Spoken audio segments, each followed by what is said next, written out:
사랑의 하나님, 지난 한 주간 저희들을 지켜주시고 하나님 은혜로 살다가 오늘 주일날 모였습니다. 하나님께서 저희들의 심령을 주장하셔서 날마다 하나님 뜻대로 살아갈 수 있도록 도와주시고 성령의 능력과 말씀의 지혜와 힘을 더하셔서 세상을 이기고 죄를 이기고 나를 이기고 원수 마귀를 이기며 승리하는 날마다 빛된 삶을 살게 하여 주시옵소서. 이 시간도 하나님 말씀으로 우리 모두를 축복해 주시기를 바라옵고 예수님 이름으로 기도하옵나이다. 아멘. 이태리 밀라노의 한 성당의 문에 그 유명한 그 글씨가 새겨져 있고 또 이것이 지금 많은 사람들의 그 예화로 사용되고 있습니다. 그 성당 문 오른쪽에 장미꽃 조각이 새겨져 있고 그리고 그 밑에 우리를 즐겁게 하는 것은 모두 순간적인 것이다. 이런 글이 새겨져 있습니다. 또 왼쪽에 성당문 왼쪽에는 가시 십자가 조각이 새겨져 있고 그 밑에는 역시 우리를 괴롭게 하는 것은 모두 순간적인 것이다. 이런 글씨가 새겨져 있습니다. 그리고 성당문 위쪽을 보면은 영원한 것보다 중요한 것은 없다. 이런 글이 새겨져 있다고 합니다.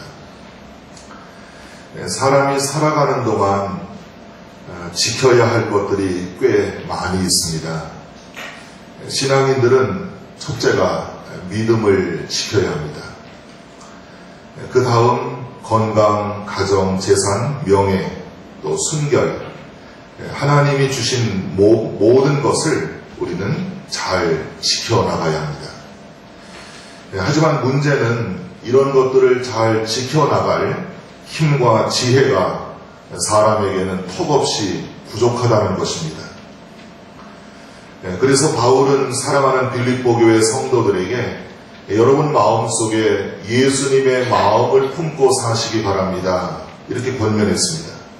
왜냐하면 사람의 마음은 생명의 근원이고 인생의 모든 것이 마음에서 시작하여 마음으로 결정되어 끝나기 때문입니다.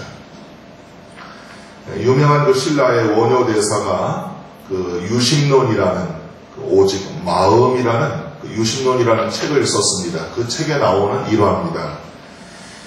그가 그 중국 당나라로 유학길에 나섰다가 하루는 만주벌판에서 길을 잃어서 헤매다가 해가 저물었기 때문에 할 수 없이 길가에 있는 조그마한 빈집에 들어갔습니다. 하룻밤을 거기서 쉬는데 원효대사는 하루 종일 땀을 흘리고 피곤해서 또 갈증이 나가지고 도저히 잠을 자기가 어려웠습니다.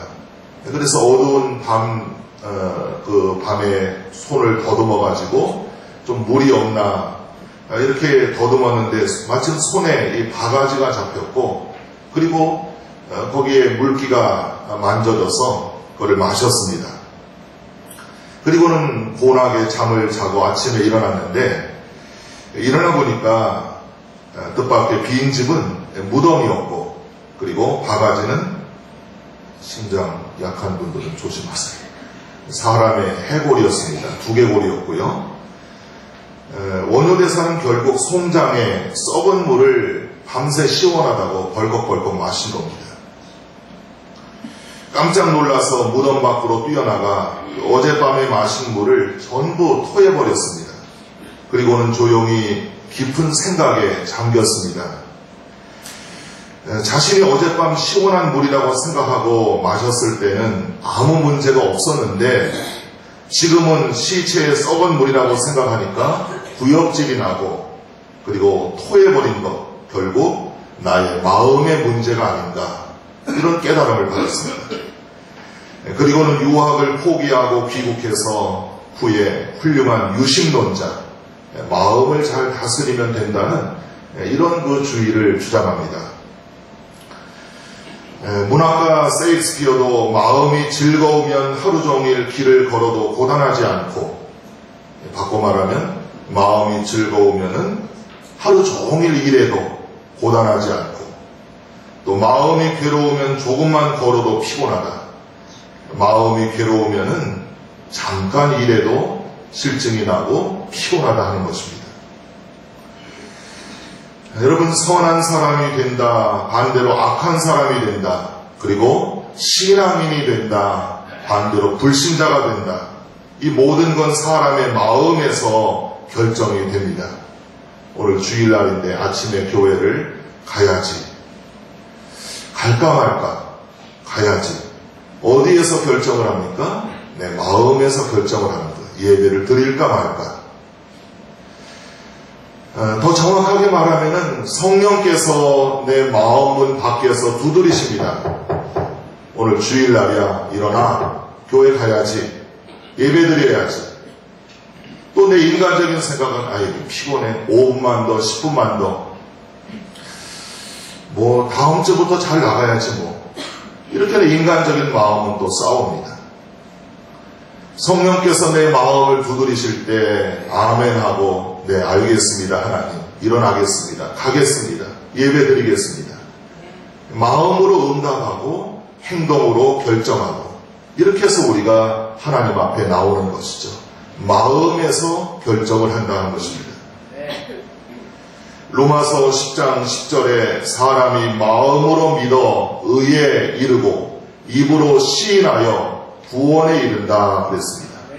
마음으로 믿어서 하나님 앞에 의인이라, 하나님 앞에 인정을 받는다고 하는 것입니다. 또 예수님은 팔복 중에서 마음이 가난한 사람은 복이 있나니 천국이 그들의 것임이라 말했습니다. 마음이 온유한 자는 복이 있나니 땅을 기업으로 받을 것이라. 마음이 청결한 자는 복이 있나니 하나님을 볼 것이라. 하나님을 만나게 될 것이라 그랬습니다. 마음의 중요성, 성경은 계속해서 우리에게 강조하고 있습니다. 씨 뿌리는 비유에서도 옥토, 결국 우리의 마음밭이 옥토가 돼야 하나님의 말씀에 씨가 떨어져서 100배, 60배, 30배 열매를 맺는다, 그렇게 말씀하지 않습니까? 내 마음밭이 옥토가 되어야 된다는 것을 강조하고 있습니다. 바울은 우리 안에 예수님의 마음을 품으라고 했는데, 이 뜻은 예수님을 내 마음의 새로운 주인으로 모시라 하는 것입니다. 지금까지는 내 마음의 주인이 나였습니다. 강호택이었어요. 그러나 예수님을 믿고 영접한 사람들은 나가 아니라 주어가 바뀌죠. 예수 그리스도, 예수님, 그분이 내 마음의 주인, 내 몸과 마음의 주인이 되어야 된다 하는 것입니다.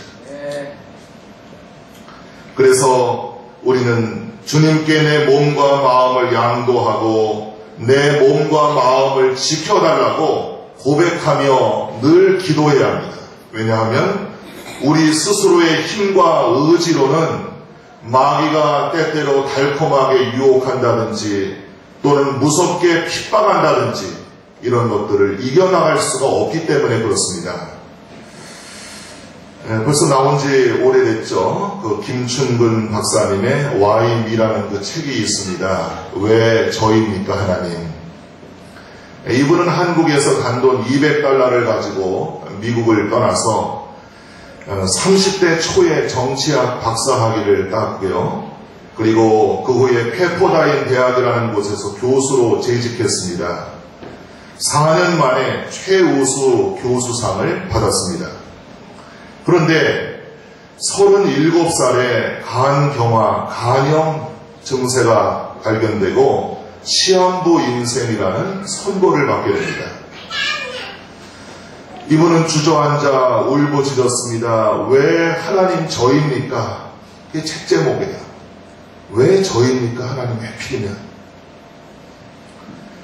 그러다가 이분은 어차피 죽을 목숨인데 하나님께 매달려 기도하자, 이렇게 마음을 먹고 기도합니다. 한참 오래 기도했더니 하나님이 이런 마음을 주셨어요. 육체적으로는 내 피 속에 있는 독소 때문에 죽어가지만 진정 너의 영혼 속에 있는 죄의 독소 때문에 죽어가는 걸 왜 모르느냐? 너는 지금 육신의 병 때문에 죽어간다고 울부짖지만 그러나 실상은 내 영혼 속에 있는 죄 때문에 죽어가는 것을 왜 모르느냐? 순간 눈앞에 지금까지 지은 모든 죄가 한편의 영화처럼 펼쳐지면서 그동안 자신의 뜻대로 살았던 모든 죄를 자그마치 52페이지에다가 다 기록하고 철저하게 회개를 했습니다. 그리고 이날을 자신의 인생의 전환점으로 삼고 나는 이제 내 뜻대로 사는 것이 아니라 하나님의 뜻대로 살리라 이렇게 마음먹고 하나님 앞에 헌신합니다. 기적적으로 간암까지 완전히 치료받고 지금은 미국과 한국의 청소년들을 위해서 그들의 영적인 도덕적인 문제를 회복시켜주는 이런 귀한 사역을 하고 계십니다. 내 자신의 힘과 내 자신의 의지로는 여러분 우리가 죄를 이길 수 없고 유혹을 물리칠 수가 없어요. 그래서 예수님의 마음을 품으라. 너희 안에 예수님의 마음을 품으라. 그렇게 말씀하고 있는 것입니다. 요한복음 13장 2절에 보면 가룟 유다가 예수님을 팔기 전에 마귀가 이미 유다의 마음속에 예수를 팔아 넘길 생각을 집어넣었다 그랬습니다. 마귀가 이미 유다의 마음속에 들어가서 유다의 생각을 지배했어요. 예수를 팔아라. 예수를 버려라. 마귀가 주는 생각입니다. 이미 마귀에게 마음을 빼앗겨버린 지배당한 가룟 유다는 속수무책입니다. 사도행전 5장 3절에 아나니아 삽비라 부부도 성령을 속이고 베드로에게 거짓말하며 범죄합니다. 그들의 마음속에 이미 사탄이 가득했다 그랬습니다. 사탄이 이미 두 부부의 마음을 지배하고 있었다 하는 것입니다. 그래서 성령을 속이고 사도를 속이고 하나님 앞에 범죄합니다. 마음을 지키며 사는 것이 얼마나 중요한가를 가르쳐주는 말씀입니다. 삼손도 그랬고요. 다윗도 그랬고 솔로몬도 그랬습니다. 한순간 그들은 마음을 지키지 못해서 인생의 오점을 남기는 불행한 사람들이 되고 말았습니다. 마귀에게 마음을 지배당하면, 즉 빼앗기면 우리의 인생 전부를 빼앗기는 결과가 된다는 것을 잊지 말아야 합니다. 교도소 안에는 잠언 16장 32절 말씀, 노하기를 더디하는 자는 용사보다 낫고 자기 마음을 다스리는 자는 성을 빼앗는 자보다 나으니라. 노하기를 더디하고 자기 마음을 다스리는 자는 용사보다 낫고 성을 빼앗는 자보다 낫다고 그랬습니다. 전부는 아니지만 많은 사람들이 자신의 마음을 지키지 못해서 그런 결과를 가져온 것이 아니겠습니까? 왜 참지 못했을까? 왜 내가 마음을 다스리지 못했을까? 급한 마음은 병든 마음이고 느긋한 마음은 건강한 마음이고 흔들리지 않는 마음은 하나님이 주신 마음이다. 그런 말이 있습니다. 그러므로 우리는 시험에 들지 않도록 예수님처럼 깨어 근신하고 쉬지 말고 기도해야 합니다. 사순절이 되었습니다. 평소에 새벽기도 못하시는 분들도 사순절 때는 나오시는데 언제 나오시려고 하시는지 모르겠어요. 5시 20분입니다. 새벽기도. 모르시는 것 같아서 제가 광고를 합니다. 5시 50분에 끝납니다. 차원에도 다 합니다. 우리 차영 목사님. 사순절 예수님 고난당하신 나를 위해 십자가에 피 흘리신 그 절기인데 우리가 이 기간 동안만이라도 내 몸과 시간을 바쳐서 잠 조금 좀 줄여서 우리가 그거 희생하지 못하겠습니까? 쉬지 말고 기도하며 주야로 진리의 말씀을 묵상하며 예수님도 마귀를 물리칠 때 성령의 검 하나님의 말씀을 가지고 마귀를 물리쳤습니다. 그래서 육신의 정욕, 안목의 정욕, 이생의 자랑을 통해 역사하는 원수마귀의 세력을 단호하게 물리쳐야 합니다. 어느 가난한 무명 화가가 있었는데요. 계속해서 각종 대회에 그림을 내놓아도 낙방합니다. 실망이 되지만 끝까지 포기하지 않고 그림을 그립니다. 남들이 잘 알아주지 않는 그 소재가 농촌 풍경이에요. 그러다 보니까 선뜻 눈에 이렇게 확 들어오지가 않으니까 그림이 밋밋하니까 시상이 안 되는 것 같습니다. 이 화가는 고향에 대한 그 향수가 있고 농촌 사람들의 그 진실한 모습들 이런 것들이 좋아서 그런 믿음으로 기도하며 그림을 그렸던 것입니다. 하루는 친구가 오다 못해서 부자를 데려왔습니다. 이보게 내가 너무 딱해서 이 부자를 데려왔네. 이제는 그 지겨운 농촌 그림은 그만 그리고 이 부자가 다 사준다고 하니까 누드화를 그리게. 여러분 얼마나 달콤한 유혹입니까? 지긋지긋한 가난에서 탈피할 수 있고 그림 잘 팔리고 유명해질 것이고 절호의 기회 아닙니까? 순간 마음이 흔들렸습니다. 이 화가는 조용히 눈을 감고 기도합니다. 그리고 눈을 떠서 이렇게 말했습니다. 하나님이 기뻐하시지 않는군요. 사양하겠습니다.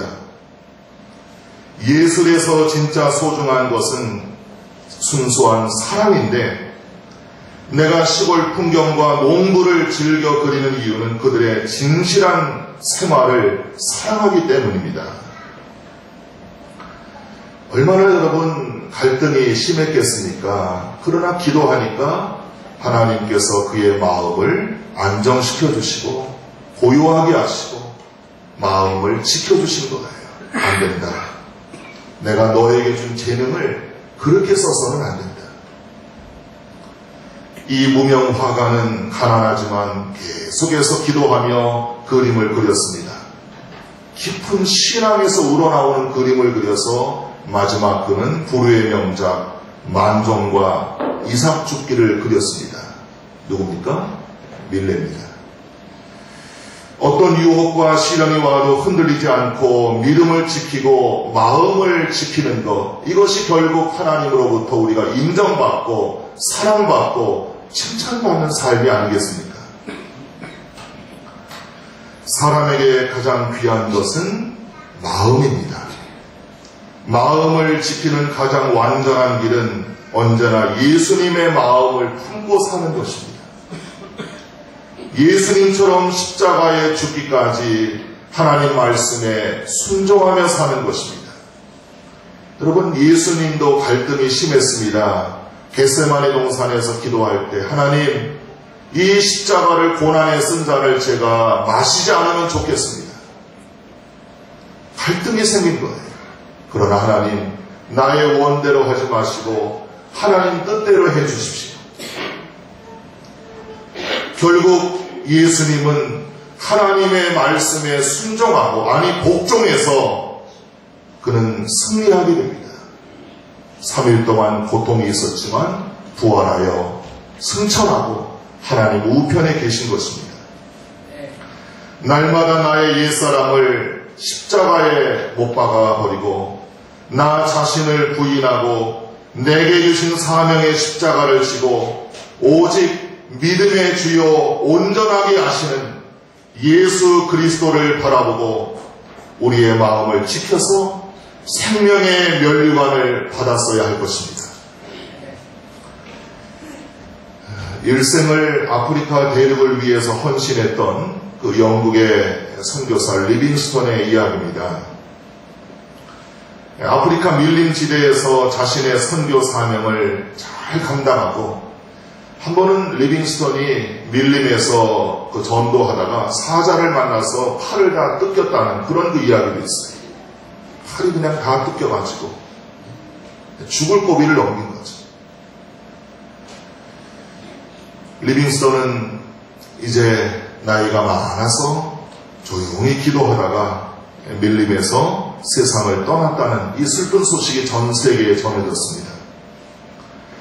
리빙스턴 선교사의 조국인 영국에서는 리빙스턴 같은 훌륭한 인물을 아프리카 밀림 속에 그냥 묻어둘 수 없다고 결정하고는 특사를 파견해서 리빙스턴의 유해를 고국으로 운반하게 했습니다. 그러나 특사들은 리빙스턴의 유해 전부를 영국으로 가져오지 않고 그의 심장만 리빙스턴이 그토록 고귀한 일생을 다 바쳐서 끝까지 사랑했던 아프리카 대륙에 묻어두고 남은 유해만을, 심장을 제외한 그 남은 유해만을 본국으로 운반했습니다. 우리들도 가장 귀한 나의 마음을 끝까지 지켜서 주님께 드려야 할 것입니다. 또 내 가장 귀한 내 심장을 리빙스턴처럼 믿음으로 끝까지 지켜서 내 심장을 예수님께 드려야 할 것입니다. 나를 구원하시고 영생을 주신 하나님 앞에 내 마음을 지키고 믿음을 지키고 그래서 헌신하며 살아 하나님께 영광 돌리는 자녀들이 되어야 할 것입니다. 십자가의 죽음을 이기시고 부활하신 주님께서 나와 함께 하시고 내 언행 심사를 지켜주시고 그래서 하나님 나라에 갈 때까지 능력의 오른팔로 붙잡아 주심을 믿고 흔들림이 없이 끝까지 이 길을 걸어가시는 저와 여러분 되시기를 바랍니다. 우리 539장 찬송하시면서 하나님 앞에 기도하는 시간을 갖겠습니다. 539장